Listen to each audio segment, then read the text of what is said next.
Oh, are we on? Are we actually on?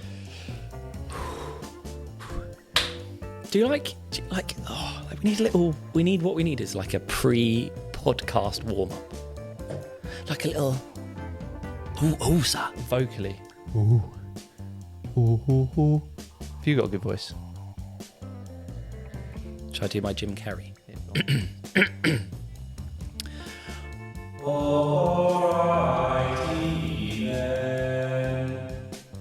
Welcome back to the Recruitment Playbook. We're on Series 2, which is awesome. We managed to make it. So thank you all so much for watching Season 1. We had some amazing feedback. We were actually really blown away by some of the comments that we had. So again, thank you to everyone. Hads, what did you learn from Season 1? I feel pumped. You've got to push yourself out of your comfort zone to do these things. And we had no idea what we're doing. We still don't. But 100%. I'm really excited to be back doing it. I think it's really good fun. And as you said, like the feedback was, we did it to see what it was like. But I genuinely think we helped some people along the way. We had some really nice messages. We put a couple of posts out on LinkedIn, but people coming to us and going, I just listened to your podcast, and because of that, I implemented what you said and I secured a new job. And we said at the start, if we can make one person get another job through this, that's all we want to do. And I feel we tick that box. And no one talks about why they do a podcast. No. You do a podcast because it's good marketing. It's good fun. It's brilliant for like editing clips. You know, say like you'll be talking for an hour and you get 1-2 second clip and like, brilliant. I'll repost that on social media. Amazing. So people do it for like branding, selfish reasons. But having just been through the first season, I think it's just so much fun. Like that's the main thing, right? It's just having a bit of a laugh with your mates, talking about your job. You almost have to forget about all of this, don't you? I've got an idea for Series 2. Yeah, I haven't told Harry this yet, so it may or may not fly. I would like a little counter in the bottom corner, and I want to call it the absolutely 100% counter. 100% counter. So every time you or I says one of those two phrases. The worst thing was I didn't watch the podcast back, and then someone said to me, you guys say 100%, 100%, or totally. And I didn't pick up on that until someone had flagged it up to me. And then all I heard was 100%, 100%. But it's now become a thing in the office. We sit next to each other and we say it to each other all day. Yeah, 99%. I'm surprised we get anything else done. I had a concept I read something this morning. I don't know if you've heard this. It basically is you're too busy. Being too busy for 2 weeks means you miss out on the next year or something along those lines. So I'm too busy for 2 weeks, which means I'm too busy for the next year. And the concept is that everyone is so busy in this 2 week. I'm busy. I was busy yesterday, so I'm busy today, and I'm busy tomorrow. And because you're so busy, you don't get a chance to stop and do things. And I think with the podcast, we were so busy, and it takes time to think about it, take the time out to record it, but you have to push yourself to do different things because everybody is so busy, you then don't have the time to do other things. And that's why I think this has worked out well for us because we took the time to do it, but you never have time to do anything in life, do you? Of course you don't. We lose, a couple of days work every time we try and fill one of these series. Yeah. So then how do you catch up on all that stuff? You just can't. No. You have to prioritise, right? Do it, right? Things get done. So, market update. How are you finding the market? What are you seeing? I think the perception from lots of candidates at the moment is that things have tailed off. Internally as a business, we're not seeing that at the moment. So it's one of the first times in recruitment where I'm getting real mixed messages. I find that we get our own perception by how busy we are, how much our phones are ringing, and then how much candidates' phones are ringing and what we hear from them. Yeah. So this is the first time where I'm hearing different things from them. I spoke to a chap this week. I told you him, very, very good interim, who if we have a job in that space, he will get a phone call about it. Yeah. And at the moment, he's not getting any phone calls. And when I hear that, it starts to worry me slightly. But then internally, I think we're in a really good place. So I'm a bit confused. A great indicator of the market is how the best candidates are seeing it. Mm. Because you're always going to get some candidates who maybe I wouldn't say are in that top 10, 5%. Mm-hmm. And that can be challenging for varying reasons. But the top 5% of interims and the top 5% of permanent candidates, we can find 80% of the market really quiet, but the top 20% have got multiple interviews, multiple offers. So yeah, talking to like your best interims, and if they're not finding it busy, it does send a bit of a message. But usually we'd always see we would link that in, so we would be finding out what they are finding, and it normally links. This is the first time I don't think it is. I was going to say the market is really dependent on who you're talking to, and I find it tends to go in like fits and starts, like varying levels or what the market needs and demands. So, for example, like data analytics seems really busy now, whereas if I'm a technical group controller wanting 800 to 1200 per day, but I'm brilliant, it just might be there might not be any interim group controllers at that level. So the great interim controllers, like, well, the market's quite quiet, whereas the data analyst, FP&A manager, has got 3 interviews happening that week. So you're in your own microclimate depending on what the market's doing, aren't you? So ironically, and you may have clocked that, the person I was talking about was an interim group controller. Yeah. So if there's going to be any bad news at the moment, interim group controllers, you're in trouble. I'm really sorry. Start learning data. I think we are also in the midst of a general election. Yes. So I don't know if you've been watching the debate, but I quite like watching them because I think it's really funny. And I did a post on LinkedIn about it, basically saying like the general election is like an elongated recruitment process with 60 million interviewers, because everybody has an opinion on it, right? So, but I don't know if I was like, Keir Starmer was the front runner. Yep. Rishi Sunak is the internal candidate, hoping to stay in the job. And then you've got Nigel Farage, who's the stocking filler, the short list filler, right? And it just cracks me up. So I think until the general election is sorted, because that will have a knock-on effect to companies and tax and the economy, I think a lot of people are maybe in a holding pattern waiting to see how that pans out. I always find this really interesting because from a personal level, I won't not make a decision based on what's happening with the election, because that's another 4 years and I still want to do that thing, whatever that thing may be. But actually, when you think about it on a big business scale, like things could change so drastically, interest rates, whatever else. So it will make a huge impact. So I think you're right. People just become risk adverse, don't they? Yeah, it's like on an macroeconomic level or whatever people say, and it impacts things like acquisitions or funding or even interest rates, foreign exchange. So there's like bigger things that impact a company, which then might filter down to hiring needs. I think regardless of the economy and regardless of how a company is doing, they tend to need to hire business as usual roles. My finance director leaves, we need a new finance director. So if a company's declining, plateauing or growing, you need a good finance director.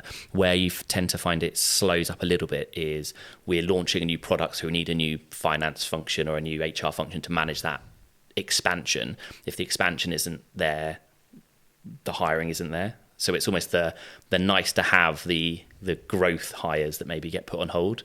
But then you get a backlog. So then after the election, people are like, well, we still need to hire these jobs. And then it tends to go, right, we need to get after some talent. You're totally right. And interestingly, actually, I think people aren't hiring for mat leave or sickness covers as much as they were previously. Just covering it in the team. Yeah, just covering it, spreading the work out, which then weirdly has another knock-on effect on the candidate market, because people call us and go, oh my goodness, I'm doing 8 people's jobs. I'm so stressed out. I can't handle it anymore. And I'm being paid the same. And I'm being paid the same money. Yeah, it's really tricky. Which is mad. But obviously, by the time this episode comes out, the election will be well and truly over, and everything that we said will make no sense at all. So we'll see what happens. Hot topic of the week. Yes. What are we talking about? We are talking about why people get rejected and does it make sense? I think we have a moral obligation to talk about the things that piss candidates off, that no one else talks about.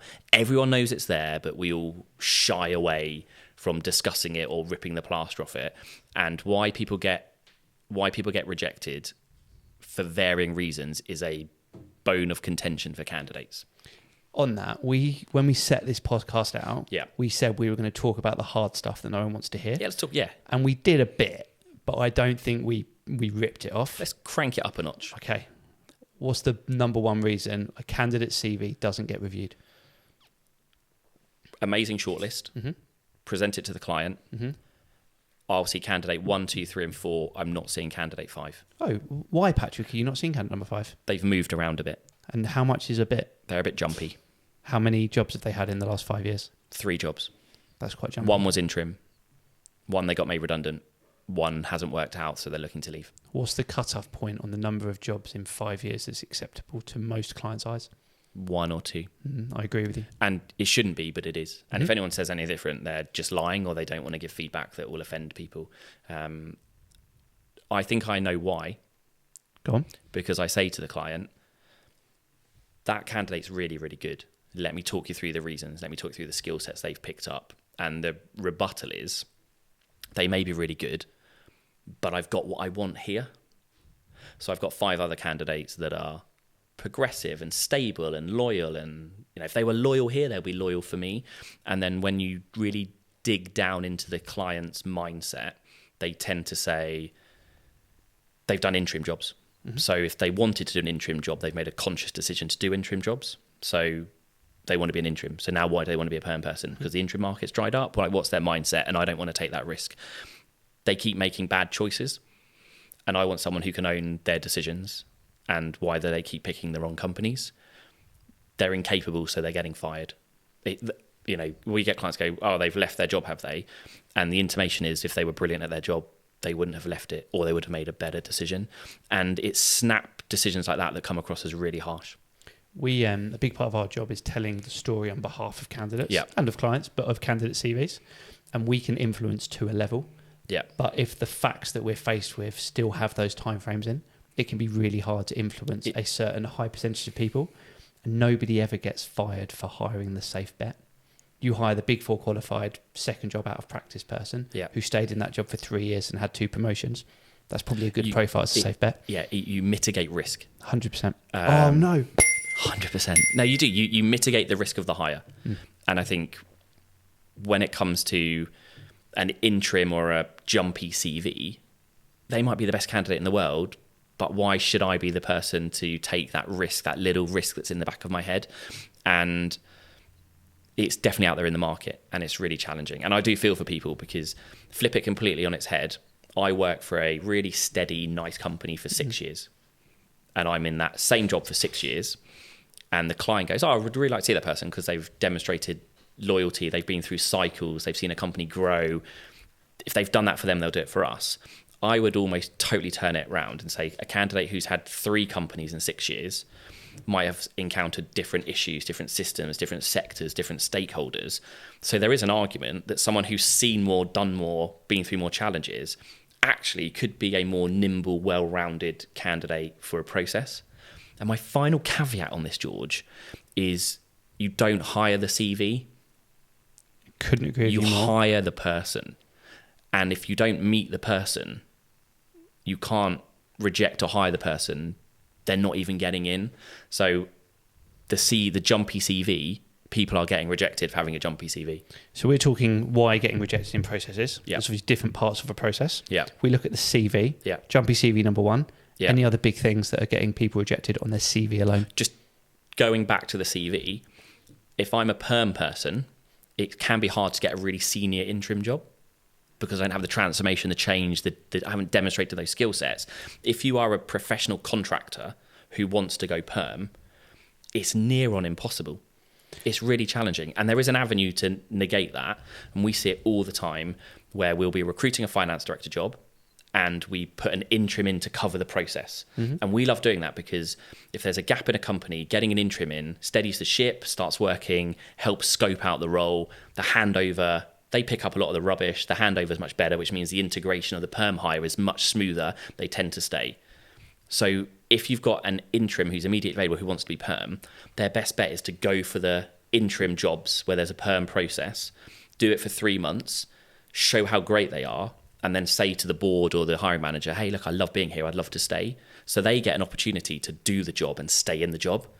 The amount of times, how many times do you place an interim and the client goes, how much is it to keep them because they're brilliant?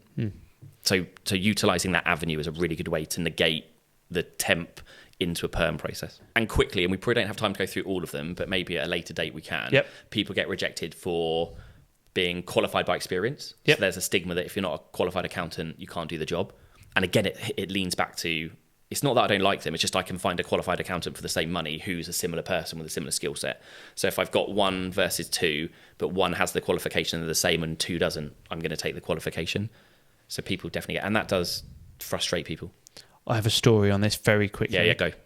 You may want to cut this. You're recruiting a CFO job at the moment and you got a rejection for a particular candidate who's very, very good this week. Yeah. And the rejection reason was based on their academic background. And their academics were first-class degree, Big Four qualified with first time passes. Yeah. And they've done a master's, I think, as well. Yeah. So at what level do people, what's an acceptable level to draw? Where can you draw the line is what I'm trying to say. Well, it's a great point. You get rejected on academics. It depends on the company. It depends on the hiring manager. If I'm PwC and I'm Oxford and I really like hiring academics almost as a prerequisite over the personality, recruitment is all about mindset, and you can have a mindset to reject people, or you can have a mindset to hire people. And my argument is you never find the perfect candidate. And if you look for a reason not to do something or not to hire something, if you look hard enough, you will find a reason. Yeah. Of course you will. So, advice of the day. Yeah, we love giving advice. We do. That's what we're here for. Bad advice. Bad advice. Good advice. No, in fact, we just say advice. Advice. And then people can take it or leave it. How do you pick your recruiter? Yeah. What's the second half? And why does it matter? And why does it matter? I'm glad you can remember this. But why? What do you think, George? Come on. Let's flip the question. Does it matter does which recruiter you pick make a difference to your search? I categorically think it does. I couldn't agree with you more. And I think it's a really hard one, because if I was a candidate, my perception is that every recruiter has their own pocket full of clients that they work with. So if you're not working with multiple recruiters, are you getting a full access to the market? It's a really hard one to answer from this side of the chair, because if I'm being brutal, I think you need to speak to multiple recruiters to fully access the market. Yeah. Because there's clients that we don't work with that our competitors do, and that's just an honest fact. Yeah. The other side of it is, do you want to work with all of the recruiters that have access to those jobs, and are they giving you the right service and promoting you in the right way? So how do you think you interview your recruiter to see if they're one of your top ones?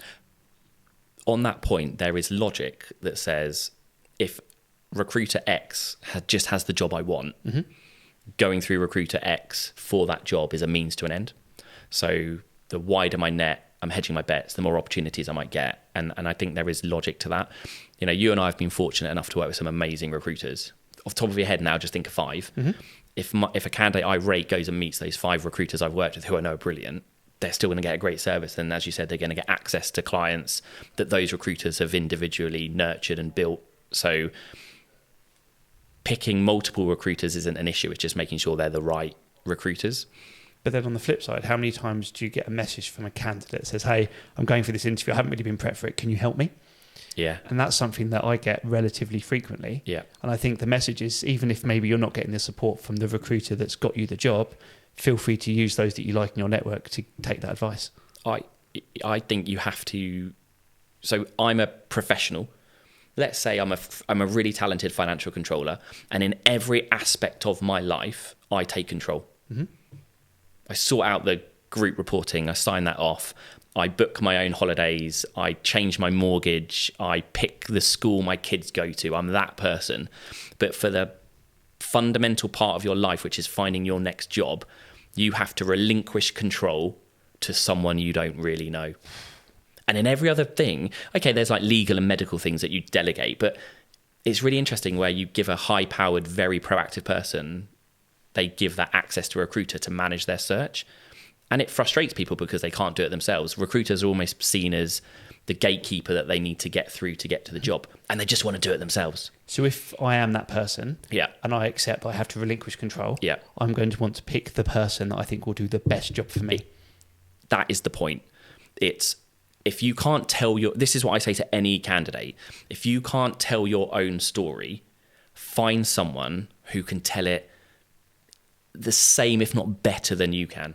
So they need to understand you well enough to fight for you to get the interview that could be your dream job. They are your representer in the market. So if you meet a recruiter and they're disinterested, they're not engaged, they don't ask good questions, they're late to the meeting, you have to like subliminally think, well, when they're talking to the client, they might be disinterested, they might be late to the meeting, but they're in charge of getting you the interview. So I think pick recruiters who are on it, they're proactive, they're high energy. If they can influence you, they can influence your process. If they can't influence and impress you, how are they going to tell your story? Bear with me on this. How do you feel about it? You know, when you order a takeaway, yeah, and the restaurant's busy, the guy's clearly distracted, yeah, and then you go, sorry, can you just repeat my order back to me? Do you ever do that? Yeah. Imagine if you are the candidate and you meet a recruiter and you're unsure. You spend 45 minutes telling them all about your history. What if at the end you just went, hey, can you just tell my story back to me again?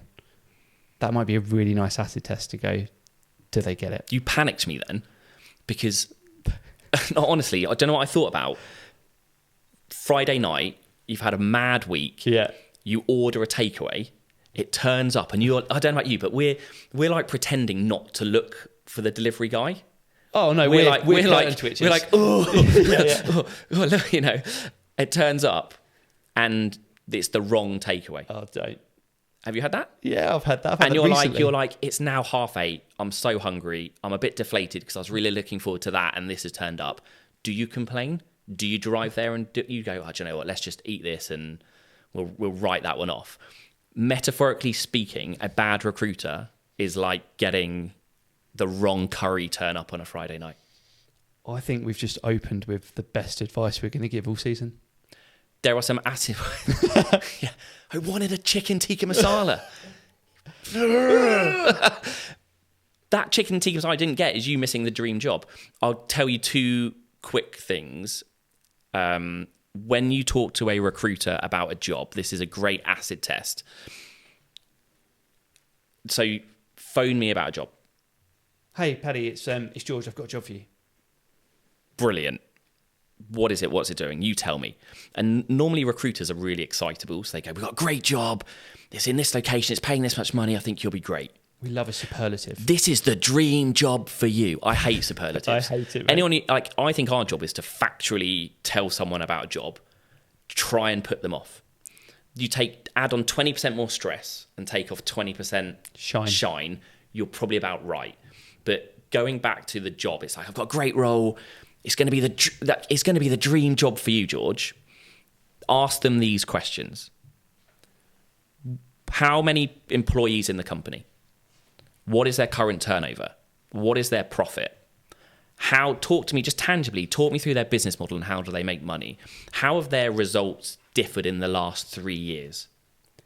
Do you know what most recruiters do? Either blag it or go, I'll have to come back to you. I don't think you can blag those answers. They go, really good questions, I'll find out. So then if you can do like the rewind, this is the best job for you, it's going to be amazing. Yet the recruiter's telling you it's the best job doesn't know anything really about the job. They take the headlines. So a great way to test a recruiter is just chuck a few technical questions back just to challenge them on, do they really know enough about this company? Because great recruiters know the culture, know the hiring managers, know the dynamic. They can influence that because they've done it before. And they should be able to say their turnover is 68 million. Last year they had a dip, but before that they've had double-digit growth. We actually placed the CFO. Let me tell you about their background. Let me tell you about how this role fits into the structure. They're just implementing NetSuite. And that makes a brilliant recruiter, because if their attention to detail on the job brief and the culture is that strong, the attention to detail on the offer management, the interview prep, the supporting you through the process will be at that level as well, that attention to detail. The recruiter that doesn't know the answers to begin with will not know the answers all the way through the process. And if you're up against another recruiter with another candidate, they might give that candidate 10, 15, 20% marginal gain on the process. And that's the difference between getting the job. You're totally right. My favourite thing that a candidate says to me when I brief them on the job is, you're really turning me off this job. You're not trying to sell it to me. Because if somebody doesn't like if somebody likes it with the bad bits, they're going to love it when we start talking about the good bits. We were recruiting a multi-agency job. Yeah. 2 recruiters on it. We knew the CFO. The recruitment process was led by the talent team, which happens, and they add a lot of value.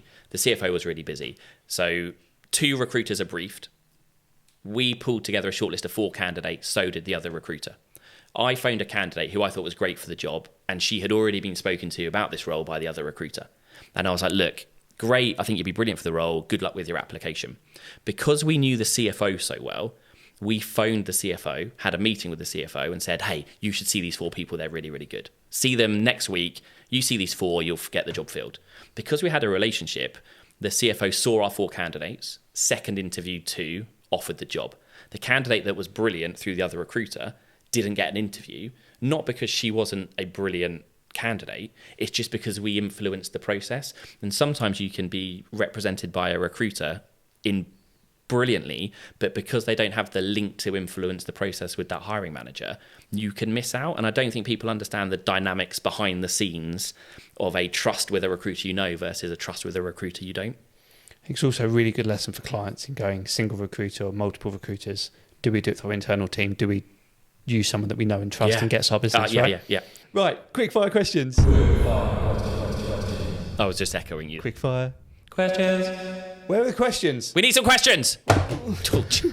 As if by magic. So we had some feedback from Series 1 that our quick fire questions were not quick enough. So now there's going to be a 2-minute timer on the screen wherever I decide to point. We'll set the stopwatch and see how many we can get in. Let's go. What is the best font? Hang on, wait. Are you reading them to me? We can go back and forth. Oh, right, I was saying, Can we restart the timer? That's a lot of pressure for 2 minutes. Okay, 2-minute timer. Go. What is the best font for a CV? I like, is it Atos? Aptos? Yeah, Microsoft Aptos. Why? Quick fire questions. Quick, you go. How long should it take to recruit a role?